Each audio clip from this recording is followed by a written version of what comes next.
In a small village called Ikioma in Nigeria, the village is surrounded by tall trees and rolling hills. There lived a young girl named Ada. She was 18 years old, with bright eyes and a kind heart.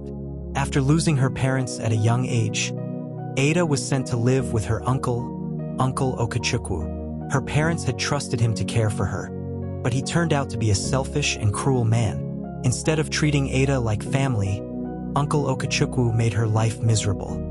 Every day, while other children went to school, Ada was forced to fetch water, clean the house, and work on her uncle's large farm. He never showed her any kindness, and Ada often went to bed hungry after a long day of hard work. Despite the hardships, Ada remained hopeful. She believed that one day her life would change. One evening, as Ada went to fetch water from the river, she noticed a woman sitting on a rock nearby. The woman was beautiful, with glowing skin and a long flowing dress that shimmered like sunlight. She looked at Ada with kind eyes and smiled. "Hello, Ada," the woman said gently. Her voice was calm and soothing. "I have been watching you. I know the pain you carry."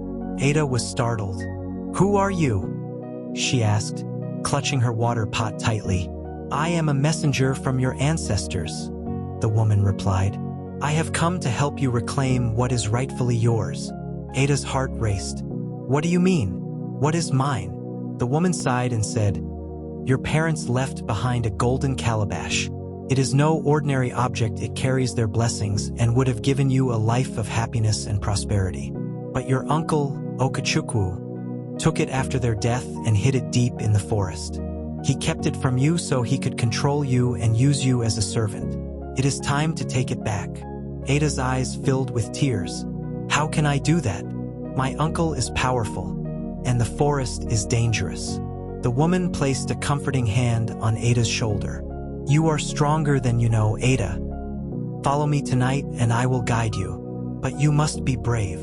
That night, when Uncle Okechukwu was fast asleep, Ada wrapped herself in a shawl and slipped out of the house. The woman was waiting for her at the edge of the forest. Her glow lit the path ahead as they walked deeper into the woods. The forest was dark and full of strange noises. The trees seemed to whisper, and shadows moved like living creatures.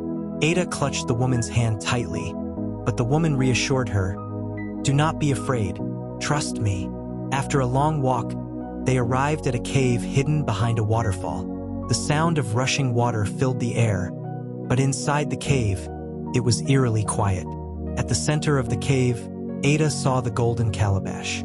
It glowed faintly, casting a warm light on the cave walls.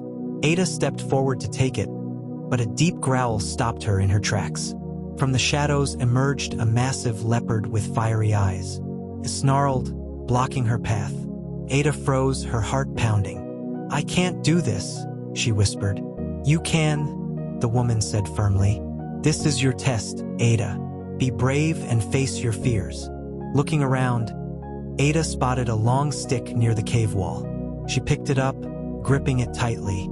As the leopard lunged at her, she swung the stick with all her strength. The leopard roared and disappeared into thin air, leaving the cave silent once more. Ada stood still for a moment, catching her breath. The woman smiled at her. "You have done well, Ada. Now take the calabash. It belongs to you."